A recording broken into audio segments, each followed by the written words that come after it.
Alright, so it is morning and I went to start the car up this morning and it was fine. Turned it off because it had warmed up a little bit, so I only had it running for a few minutes, and went to start it up about 15 minutes later and nothing. So I'm not hearing clicking, but I'm hearing a motor running and turning off. I'm assuming that's my starter, and from what I can tell, I think it's still my battery, because the battery voltage is lower than it should be and something's not engaging the starter that it should.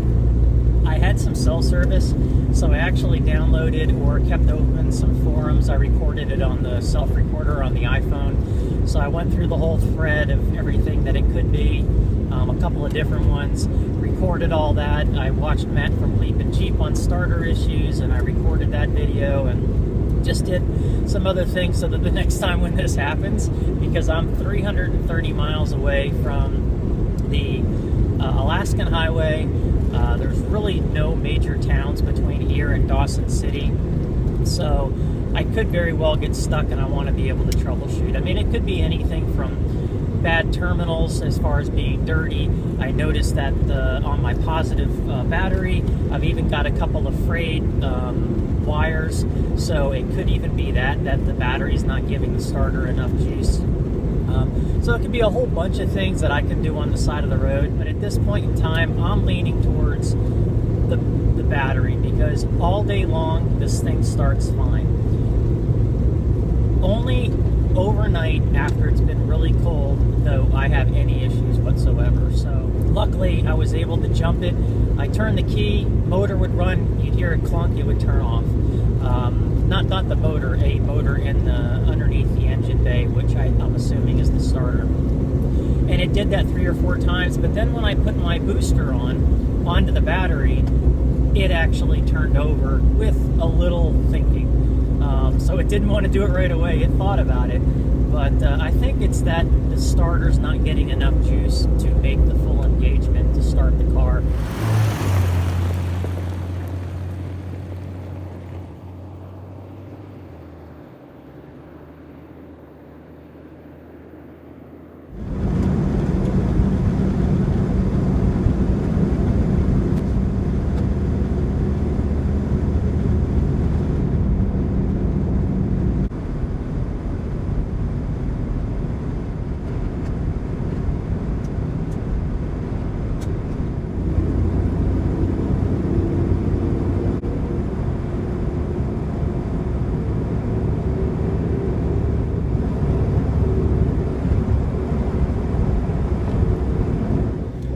So I'm about to leave the Northwest Territories. I've got a couple more miles to go, but it's really annoying because the clouds just all moved in. I can still see them over here in the distance, but just the way the sun is and everything like that, the pictures, no video or pictures are really coming out to make it look as pretty as it is, and it looks like nothing. So, and then to the right of me, where the higher peaks are around where I'm at, it just completely covered in clouds. The ceiling is just way too low.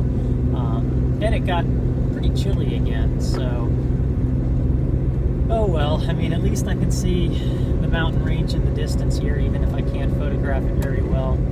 And I've got some visibility, but just, I'm hoping it opens up the further south I get, but as of right now, it's not looking good, and it's starting to rain.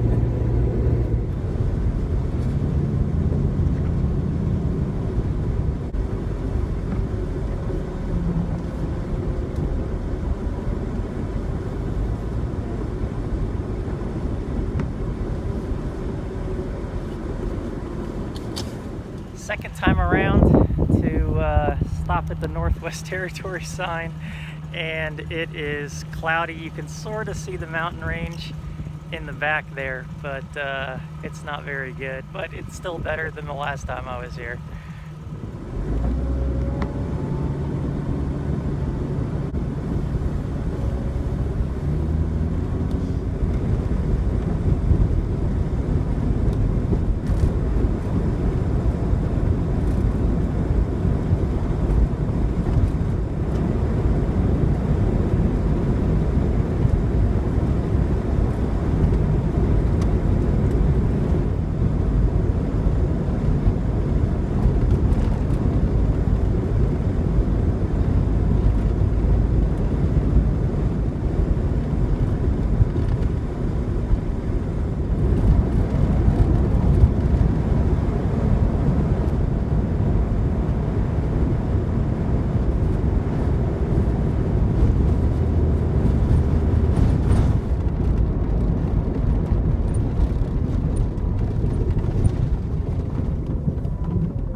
So I am at the Arctic Circle sign, and the sun came out. It's not too windy, it's not too cold, so I decided what better time than to deal with this issue.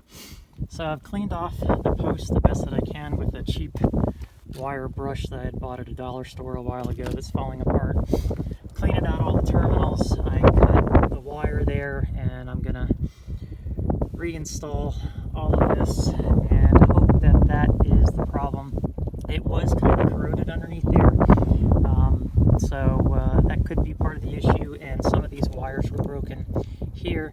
This kind of looks like a mess, but this is already a short wire, and I don't want a chance cutting that anyway. So got it all back together. So,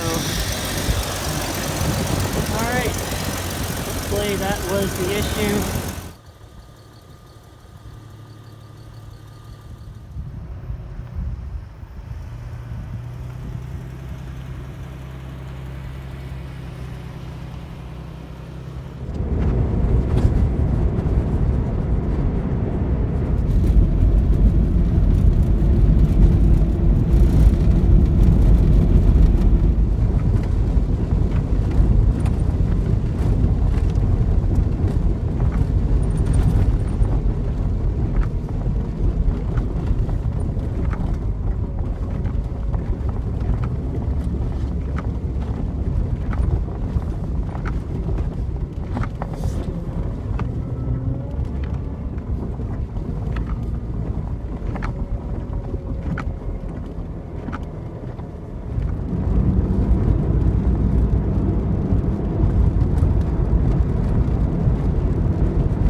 All right, it is about 10:30 and this is my spot. It's a big flat area right off the Dempster highway.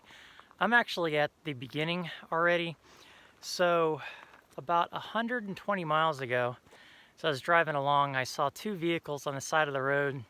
They didn't flag me down, but something just didn't look right. So I turned around, made sure they were okay, and come to find out that the one vehicle had two flat tires, and the other vehicle stopped to help them, but they didn't have anything to inflate the tires with. They didn't have a patch. So they had already had the spare on for the other group, but they didn't have anything that they could do about the second flat tire. So I had an air compressor and used that, and then they also needed not just one plug, but two plugs for the one tire. And so we went ahead and plugged the tires, got it inflated. They put the tire back on for them, and they happened to be two different groups from Fort McPherson, and just happened to run into each other on the side of the road because of the flat tire issue. But the one vehicle had quite a few people in it, so they asked if one of their passengers could ride with me to the end of the Dempster, and so I let that gentleman ride with me back. I don't know, it was about 2.5 hours, I think, altogether. And then we stopped at a maintenance camp, and the guy was already off duty and was nice enough to help the ladies out who had the flat tire. They were on their way to Dawson City, and I ended up talking with them. A couple of them mentioned that they were grandparents, so they're asking me about kids and grandkids and stuff like that.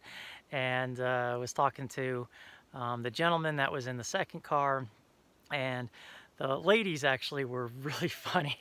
They were a riot, actually. They had me laughing about all sorts of different things, and they were in a really good mood for everything that they were going through. And they actually invited me to Dawson City for a couple of drinks, which was really nice of them. And from the other group, they gave me some caribou meat and a couple of donuts. So hadn't actually had caribou meat while I was here, and so that was my first taste of that, and it was actually really good. So it was an interesting night. It was great to help them out, but to spend time with the locals and chat with them. For now, I'm going to crawl in the back of the Jeep, get dressed, get cleaned up, and start editing some footage before I get too tired.